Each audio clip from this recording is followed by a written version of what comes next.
கர்த்தருடைய பரிசுத்த நாமத்துக்கு ஸ்தோத்திரம். கர்த்தர் நல்லவர். ரோமர் 15ஆம் அதிகாரம் 13ஆம் வசனம். இயேசுவின் நாமம் மட்டுமே மகிமைப்படுவதாக. பரிசுத்த ஆவியின் பலத்தினாலே உங்களுக்கு நம்பிக்கை பெருகும்படிக்கு நம்பிக்கையின் தேவன் விசுவாசத்தினால் உண்டாகும் எல்லாவித சந்தோஷத்தினாலும் சமாதானத்தினாலும் உங்களை நிரப்புவாராக.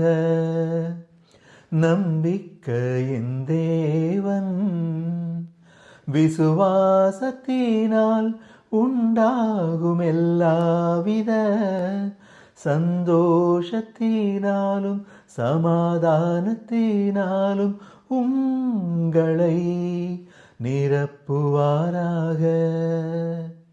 கர்த்தர் நல்லவர்.